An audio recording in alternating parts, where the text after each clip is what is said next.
그리스도만 참이시오. 그리스도만 진실이십니다. 우리 자신에 대하여 주장하고 우기고 우리 자신을 위하여 분노하고 혈기내는 것, 이것은 우리에게 구원이 되지 않습니다. 우리의 모든 관계성을 파괴하며 우리의 인생을 망하게 만듭니다. 우리는 저주받고 파괴된 인생에서 구원을 받았습니다. 오직 예수 그리스도를 믿음으로 말미암아 구원을 받은 자들입니다. 그리스도만이 믿음의 주이며 우리의 주임을 고백하는 자들입니다. 이것이 바로 거짓의 영적인 본질인 것입니다. 우리는 거짓입니다. 우리의 자아는 죄로 인하여 부패되었으며 우리의 영혼은 우리의 자아를 통하여 잘못되고 그른 것, 바르지 않은 것들을 보게 됩니다. 하나님의 십계명은 그리스도인들이 삶에서 드리는 삶의 예배가 무엇인지를 명령하고 있습니다. 하나님이 명령하신 계명을 따라 삶의 예배에 예물을 드리는 자가 될 수 있기를 원합니다. 오늘 우리가 살펴볼 하나님의 십계명은 9번째, 내 이웃에 대하여 거짓 증거하지 말라라고 하는 것입니다. 이것을 그리스도인들은 거짓말하지 말라라는 말과 동일하게 받습니다. 이 의무에 대해서 성경을 통해서 우리에게 전하고자 하는 하나님의 뜻이 무엇인지를 발견하고 붙잡을 수 있기를 원합니다. 오늘 9번째 계명은 현실에서 하나님을 경외하지 않는 자가 나타낼 수 있는 크나큰 범죄의 결과를 예고합니다. 거짓은 사사롭고 작은 것처럼 보이나 그러나 이 거짓으로 말미암아 어떻게 한 사람의 목숨이 죽임을 당하고 또한 그리스도인 된 자들이 영혼이 파괴될 수 있는지 그 파급에 대해서 우리에게 보여주고 있습니다. 거짓말하지 말라.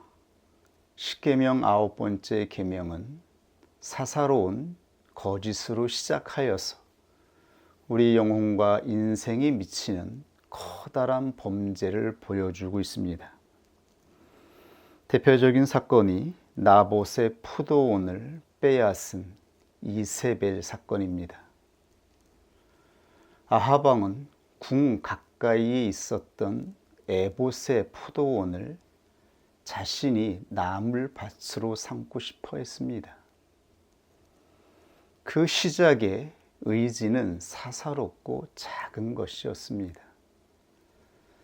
그래서 아합은 나봇에게 그 밭을 좋은 조건에 팔라고 제안하였지요.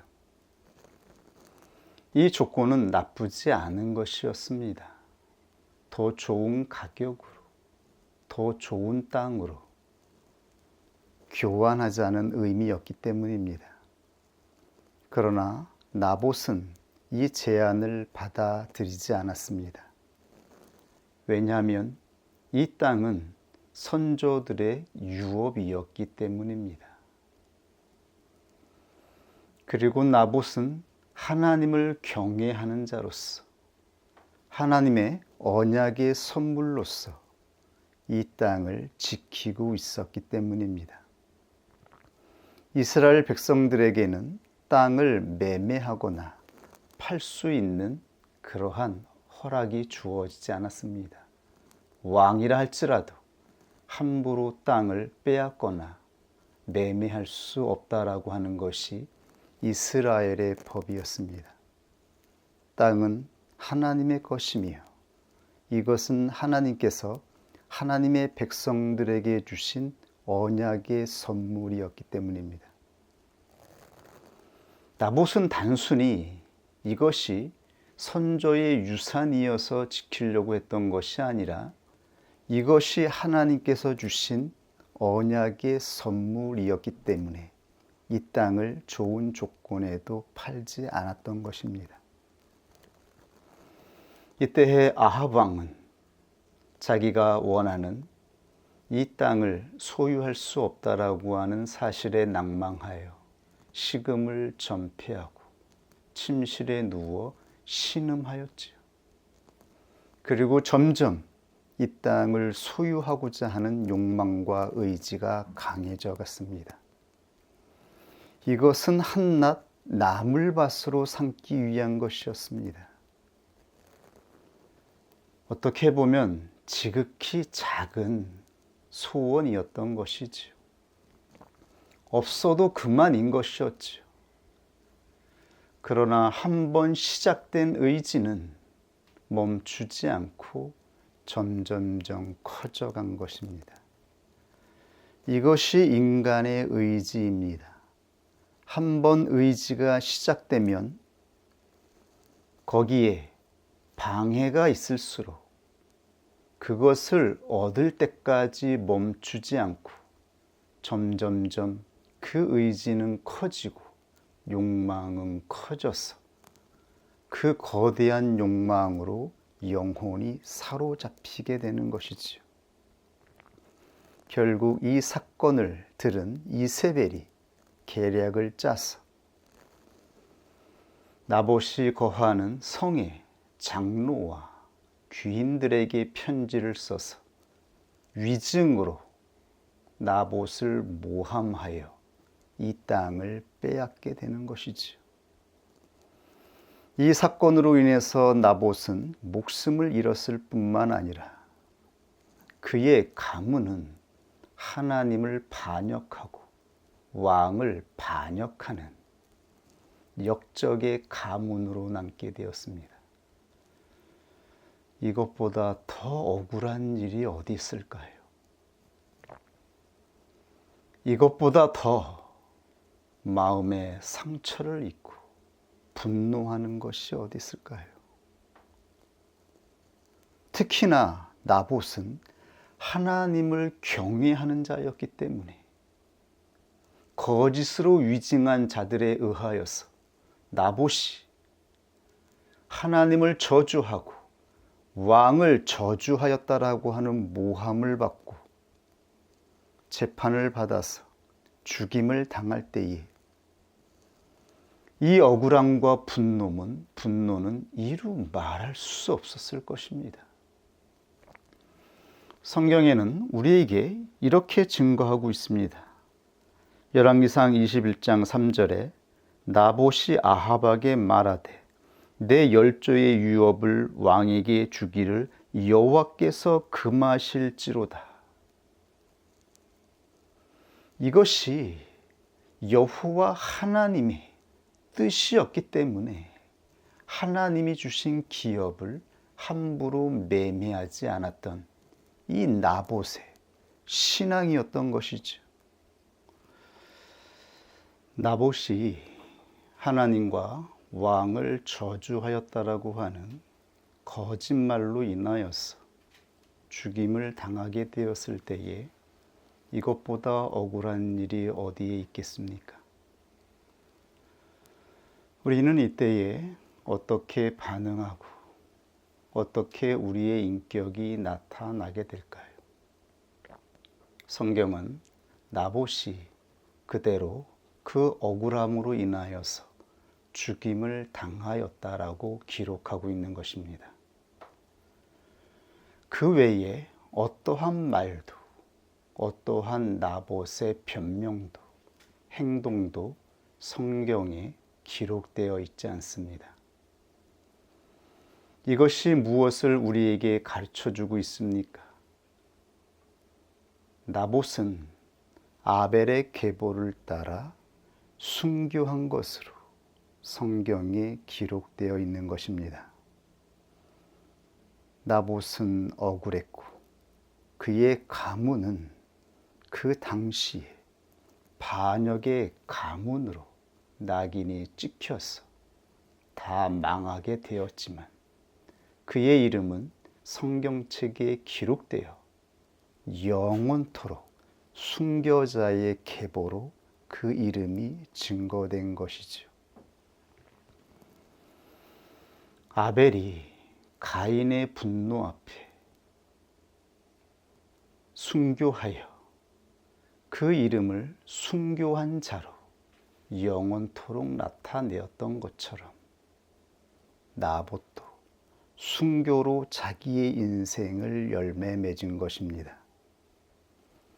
이것이 바로 모든 그리스도인들이 인생의 마지막에 나타내게 될 찬란한 열매라고 말씀하고 있는 것이죠. 만약에 이때의 나봇이 억울함으로 인하여서 자기의 의지를 사용하여 분노하고 혈기를 냈다면 어떻게 되었을까요? 온전한 믿음이 무엇입니까?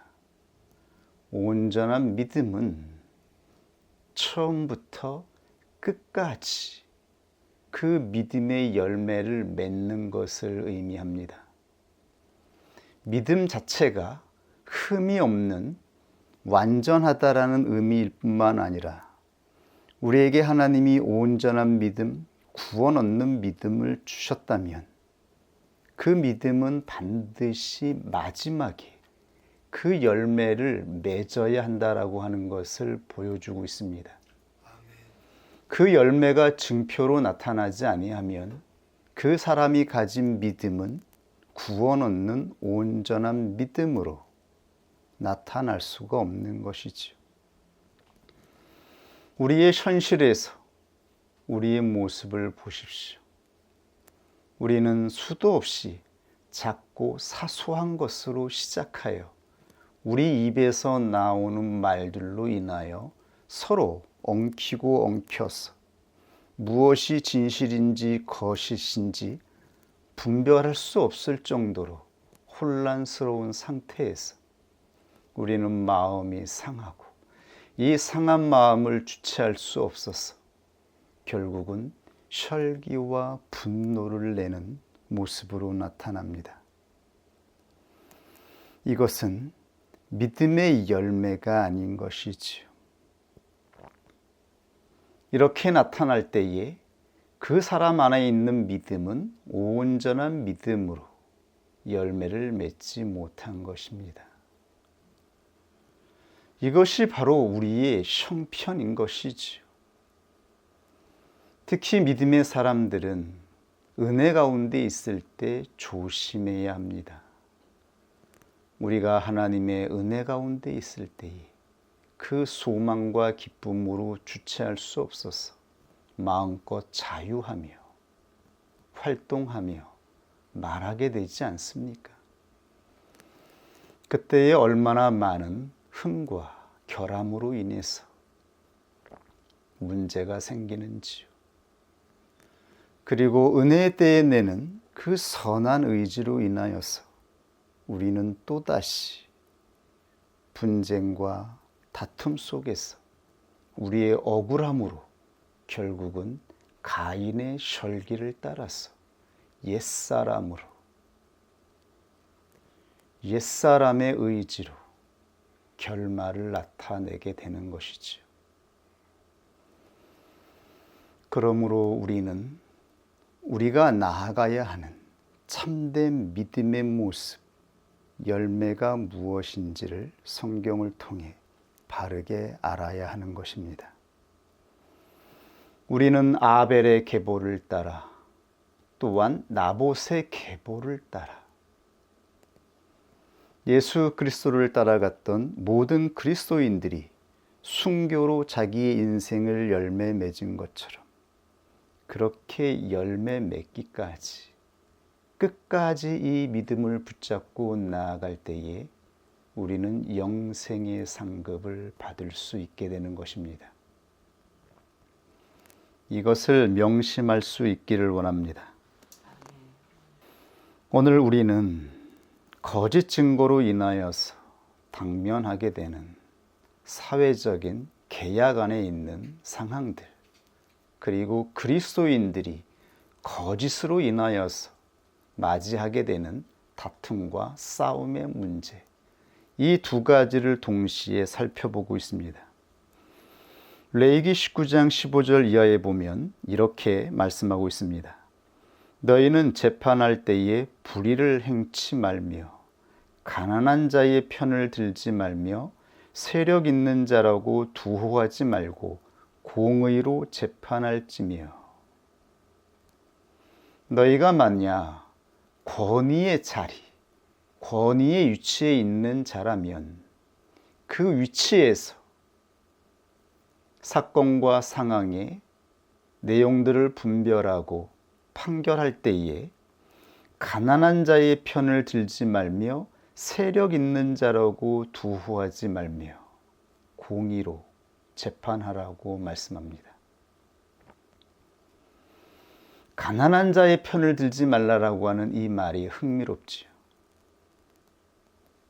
여기서 가난한 자의 편을 든다라고 하는 것은 가난하다라고 해서, 약한 자라고 해서 두둔하지 말라라고 하는 것입니다.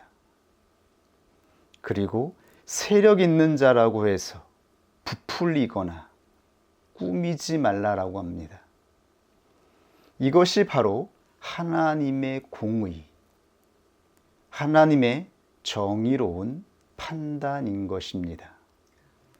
하나님은 있는 자나 없는 자나 정직하게, 바르게, 공의롭게 판단하라고 말씀하고 있는 것이죠. 그러면서 너는 내 백성으로 돌아다니며 사람을 논단하지 말며, 이것은 뒷말하는 것입니다. 뒤에서 험담하고 비방하지 말라라고 합니다. 전반부 단락은 권위 있는 위치, 누군가를 판단할 자리를 받은, 위임받은 자의 판단의 기준이라면, 지금 후반부 너는 내 백성 중으로 돌아다니며 사람을 논단하지 말라라고 하는 것은 우리 각자 모두에게 해당되는 것이죠. 뒷말하지 말라라고 하고 있습니다. 두세 증인으로 말하는 것이 아니라면 뒤에서 우리의 이웃이나 성도나 형제들을 향하여 험담하지 말라라고 하는 것입니다. 이것은 하나님 앞에서 바르지 않은 것입니다. 이 하나로 인해서 내 이웃을 대적하여 죽을 지경에 이르게 하지 말라. 그 험담, 그 비방으로 인하여서 사람은 진짜 죽을 수도 있으며 그의 영혼은 파괴될 수도 있습니다. 이것이 하나님께서 하나님의 백성들에게 주신 계명이었으며 하나님의 십계명에 근거하여서 적용한 사회적인 계약이었습니다.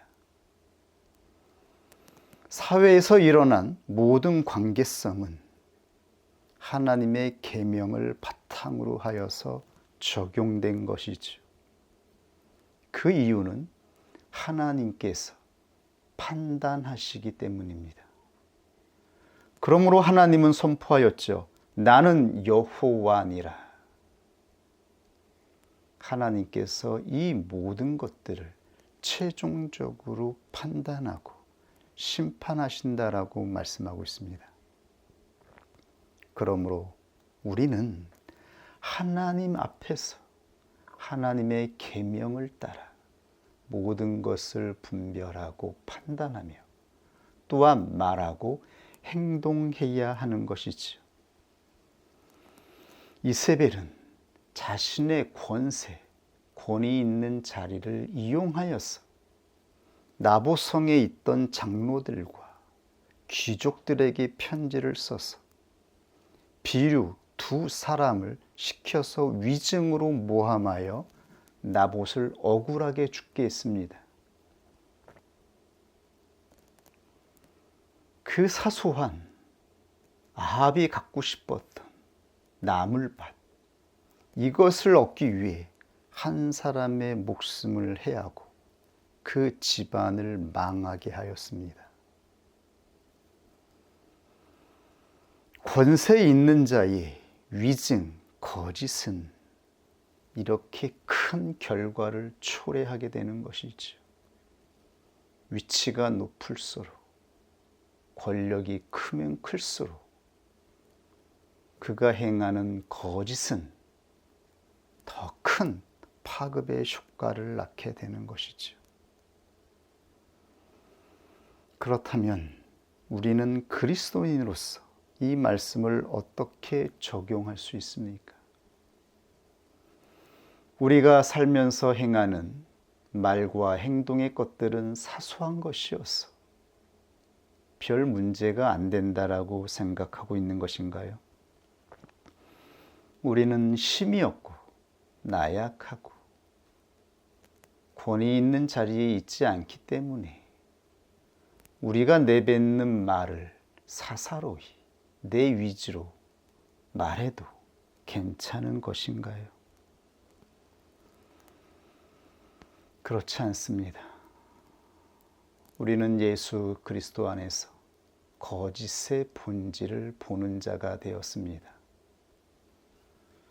우리의 의지 자체가 괜찮지 않다라는 것을 성령을 통하여 깨닫게 되었습니다.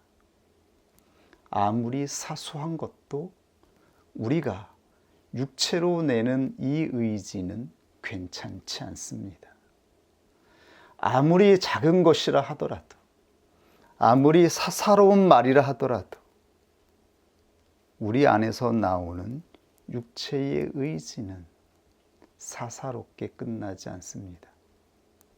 한 번 의지가 시작되면 그것은 멈추지 않고 내가 옳다라고 하는 것을 주장하고 그 결과를 얻을 때까지, 그래서 내 옆에 있는 이웃과 성도가 파괴되고 망할 때까지 끝까지 그 의지는 작동하기 때문입니다.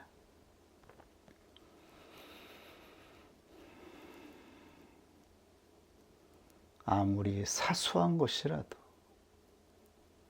그 사소한 의지조차 거부를 당하거나 받아들여지지 않으면 모든 영혼은 상처를 받습니다. 이 상처가 원수 마귀가 역사하는 통로가 되는 것이죠. 원수 마귀가 죄로 말미암아 형성된 우리의 자아를 충동시켜서 이 상처를 수단으로 하여서 결국 우리 안에서 혈기와 분노로 모든 것을 파괴하게 만듭니다.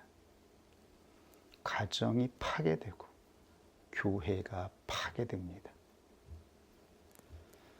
하나님께 드리는 가장 경건한 예배에서조차, 하나님 앞에 구별해야 되는 거룩한 주일 안에서조차 우리의 혈기와 분노가 작동하여서 멈추지 않고 파괴되기까지 역사하는 것을 보십시오.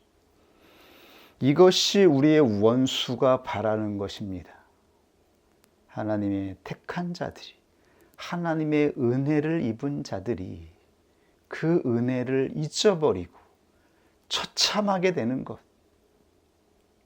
초라하게 되는 것, 비참한 모습으로 결말을 얻게 되는 것, 이것이 바로 원수 마귀가 원하는 것입니다. 그렇다면 우리는 어떻게 우리의 상처를 해결할 수 있을까요? 어떻게 우리 안에서 시작된 이 의지를 멈출 수 있을까요? 한번 시작된 의지는 그것이 받아들여지고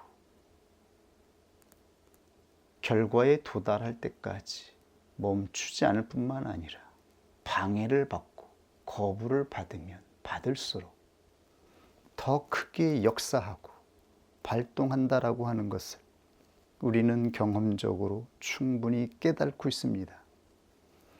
또한 아합을 통하여 이 사소한 의지가 어떻게 경건한 나봇의 가문을 파괴하였는지 우리는 볼 수가 있는 것이지요. 무엇으로 우리 안에서 역사하는 죄의 권세를 멈출 수 있습니까? 성경에는 그것은 오직 믿음으로만 가능하다라고 말씀하고 있습니다. 여기서 믿음은 하나님을 신뢰하는 그 신뢰를 말하고 있는 것이죠. 나는 여호와니라 선언하시면서 이스라엘 백성들에게 하나님께서 계명을 선포하셨던 것처럼 성경에서 선포하고 있는 모든 계명들은 하나님께서 선포하신 것이며 하나님께서 우리의 모든 말과 행동을 보고 있으며 하나님이 이 마지막을 결산하시고 심판하신다라고 하는 것을 믿는 믿음으로만 우리는 죄의 권세가 역사하는 것을 끊어낼 수 있음을 말씀하고 있습니다. 이것이 바로 참된 믿음입니다. 우리 안에는 하나님께서 구원 얻는 믿음을 선물로 주셨습니다.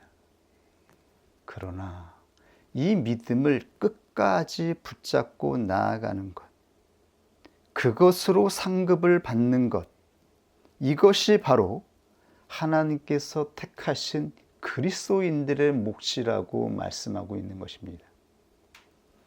그리고 하나님은 우리가 믿음을 떠나 상처로 인하여 좌절하고 절망하고 파괴되었다 할지라도 다시 돌아오게 하는 은총을 허락하여 주십니다. 하나님의 언약으로 우리 안에 성령을 통하여 진실을 보게 하시고 깨닫게 하십니다. 그러면 우리는 즉각적으로 하나님이 비추어 주시는 그 진실을 붙잡고 돌이키는 것입니다. 그러면 우리의 영혼과 우리의 삶은 또다시 하나님 안에서 은혜의 삶으로 회복되는 것을 우리는 늘 확인하게 되는 것이지요. 이것이 바로 은혜 가운데 거하는 우리의 삶인 것입니다. 그러므로 우리는 좌절할 수 있고 실망할 수 있지만 끝까지 실망과 좌절로 망하는 자가 아님을 명심해야 할 것입니다.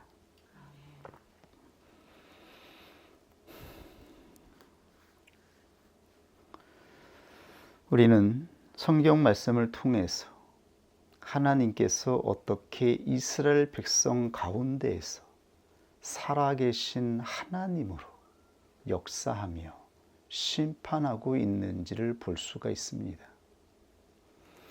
누가 감히 그 나라의 왕인 아합과 이세벨을 향하여 대적할 수 있습니까? 억울하게 죽은 나봇의 누명을 벗겨낼 수가 있습니까?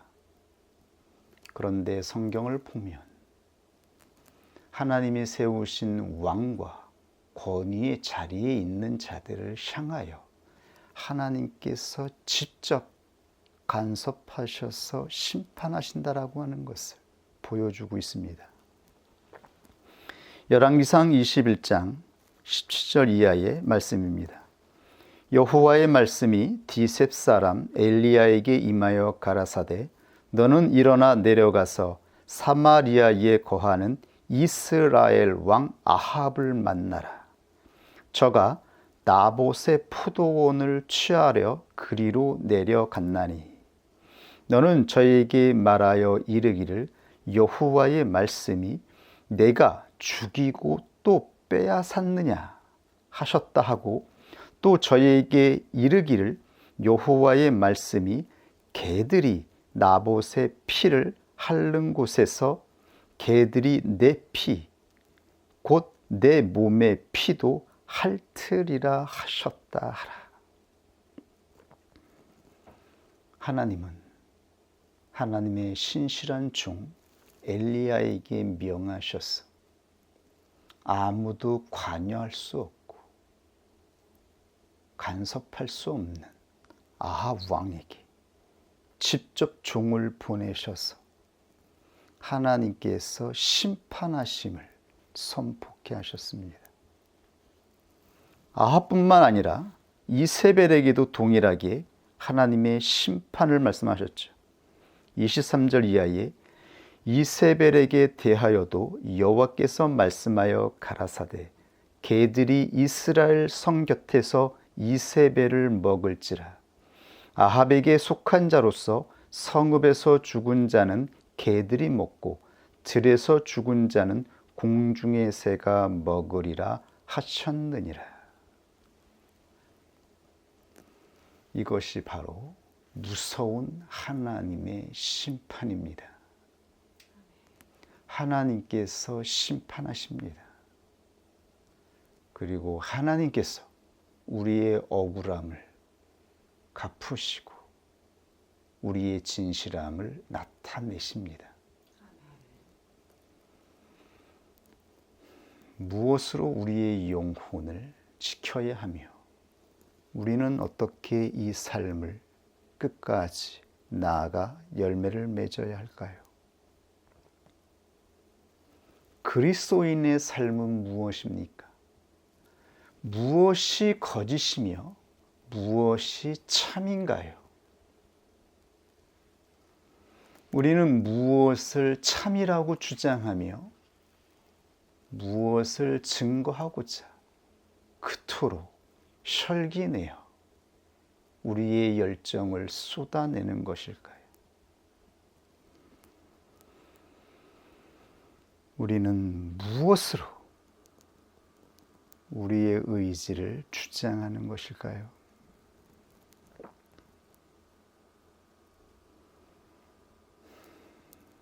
무엇이 참입니까? 성경에는 오직 예수 그리스도의 인격만이 참이며 진실임을 증거하고 있습니다. 우리는 아닙니다. 우리의 인격은 주장할 것이 없으며 우리 자신은 옳다라고 말할 것이 없습니다. 그러므로 우리 입술로 우리의 말과 행동으로 나타내어야 하는 진실, 참은 오직 예수 그리스도의 인격을 증거하는 것입니다. 그것만이 참이며 우리가 온전한 믿음으로 나아갈 때에 우리의 입술로 증거해야 하는 모든 것임을 성경을 통해 말씀하여 주고 있습니다. 예수님이 직접 자기 자신에 대해서 선포하셨지요. 예수께서 가라사대 내가 곧 길이요 길, 즉 삶이며 인생이라고 하는 것이지. 이 삶의 여정은 바로 예수 그리스도임을 말씀하고 있습니다. 진리요, 진리는 우리가 옳다라고 주장할 수 있는 것, 참된 것으로 의지를 낼 수 있는 것이지요. 내가 곧 길이요 진리요 생명이니, 생명은 우리가 하루하루를 살아갈 수 있는 기쁨과 소망이지요. 생명이 없다면 우리의 삶은 살아도 사는 것이 아니죠. 우울함과 고통 속에서 하루하루 깨어서 생활하는 것이 어떻게 생명이라고 말할 수 있습니까? 예수께서 가라사대 내가 곧 길이요 진리요 생명이니 나로 말미암지 않고서는 아버지께로 올 자가 없느니라. 아버지는 예배의 자소, 예배를 통하여 나아가는 지성소에 임하십니다. 누가 하나님께 나아갈 수 있습니까? 누가 그 예배를 하나님께 드림으로 인하여서 하나님이 받으시는 예물을 드릴 수 있습니까? 오직 예수 그리스도의 인격을 통하여서만 하나님이 받으시는 예배의 예물을 준비할 수 있다라고 말씀하고 있습니다. 이것이 우리의 입술을 통하여 나타내어야 하는 증거인 것입니다. 그리스도만 참이시오. 그리스도만 진실이십니다. 우리 자신에 대하여 주장하고 우기고 우리 자신을 위하여 분노하고 혈기내는 것, 이것은 우리에게 구원이 되지 않습니다. 우리의 모든 관계성을 파괴하며 우리의 인생을 망하게 만듭니다. 우리는 저주받고 파괴된 인생에서 구원을 받았습니다. 오직 예수 그리스도를 믿음으로 말미암아 구원을 받은 자들입니다. 그리스도만이 믿음의 주이며 우리의 주임을 고백하는 자들입니다. 이것이 바로 거짓의 영적인 본질인 것입니다. 우리는 거짓입니다. 우리의 자아는 죄로 인하여 부패되었으며 우리의 영혼은 우리의 자아를 통하여 잘못되고 그른 것, 바르지 않은 것들을 보게 됩니다. 그렇다면 어떻게 해야 할까요? 마태복음 12장 36절 이하에 예수님이 이렇게 말씀하였습니다. 내가 너희에게 이르노니 사람이 무슨 무익한 말을 하든지 심판날에 이에 대하여 신문을 받으니 내 말로 의롭다함을 받고 내 말로 정죄함을 받으리라. 아멘. 이 말씀이 무슨 의미를 우리에게 전해주고 있는 것일까요? 우리가 사사로이 하는 말들, 이 하나하나를 주님이 보고 있다라고 하는 말을 의미하고 있는 것일까요? 물론 그러한 말들도 하나님께서는 다 알고 있겠지만 여기에는 더 본질적인 내용이 있습니다. 이렇게 말씀하신 말씀의 전후 배경을 보면 예수님께서 귀신이 들려서 벙어리 되고 눈먼 자를 고쳐주셨습니다. 이때 바리새인들이 이 소식을 듣고 예수 그리스도가 귀신의 왕 바알세불을 의지하여서 귀신을 내어 쫓았다라고 모함하고 험담하였죠. 그때 예수께서 다른 모든 죄들은 용서받을 수 있으나 성령을 회방하는 죄는 용서받을 수 없다라고 말씀하시면서 이 말씀을 하신 것입니다. 결국 그리스도인들에게 이 말씀은 어떻게 적용되고 우리는 이 말씀을 어떻게 받아야 하는 것입니까? 즉 성령을 따라 말하고 행동한 것 외에 그 어떠한 것도 하나님 앞에 드려지는 예물이 될 수 없다라고 하는 것입니다. 우리가 육체의 의지를 사용하여 말하고 행동한 것은 다 무익한 것이며 무가치한 것이며 그것은 결국 심판을 받는 것입니다. 더 나아가 누군가가 성령을 따라 교훈하고 성령을 따라서 하나님의 권위로 선포한 교훈에 대하여 회방하거나 혈기와 분노로 반역하여서 하나님의 성령의 사역을 회방한다면 거기에 대하여 하나님께서 결산하신다라고 말씀하고 있는 것이죠. 그리스도를 믿는 자들에게는 하나님께서 보혜사 성령을 주셨다라고 분명히 우리는 믿고 있으며 확신하고 있습니다. 그리고 성령을 통하여 우리 안에서 하나님께서 진리를 조명하여 주시고 바른 것을 보여주고 있습니다. 그러므로 무슨 말을 하든지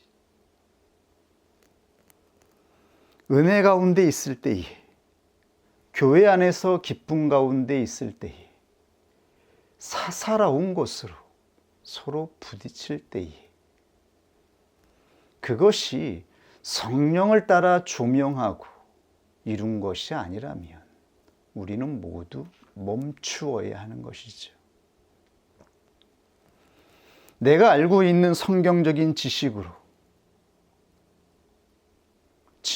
습득한 하나님의 계명에 대한 내용으로, 아니면 과거에 이전에 훈련받고 경험한 지식으로 말한다 하더라도, 그 내용이 표면상 옳다 하더라도 성령을 따라서 성령의 의지 앞에 순종함과 복종함으로 말하고 행동한 것이 아니면 그것은 주장할 가치가 없는 것입니다. 그것을 주장하고 그것으로 의지를 낼 때에 결국 그 의지가 육체의 의지라고 하는 것이 나타나지 않습니까? 혈기와 분노로 나타나는 것이죠. 온전한 믿음 안에서 성령을 따라 이루어지는 것들은 복종과 순교로 나타나는 것입니다. 우리 모두는 순교하기까지 우리에게 주신 믿음을 붙잡고 나아가는 자들인 것입니다. 이것이 바로 그리스도인의 삶입니다. 그리스도인들이 마지막에 맺어야 하는 열매는 바로 순교의 영적인 상태가 되는 것입니다. 나를 부인하고 멈추고 복종하여서 억울함으로 인해서 주어지는 상처조차 하나님의 공의로운 판단 앞에 맡길 수 있는 믿음, 그리하여 우리의 영혼은 평안 가운데에서 하나님을 바라보는 자로서 열매를 맺어야 하는 것이죠. 우리 모두 우리가 가야 할 길을 아는 자들로서 우리에게 주신 믿음이 어떠한 열매를 향하여 우리를 이끌고 있는지를 아는 자로서 다시 한번 새 마음으로 하나님을 신뢰하는 그 신실함으로 함께 나아갈 수 있기를 원합니다. 오늘 하나님이 주신 말씀 앞에 함께 기도하겠습니다.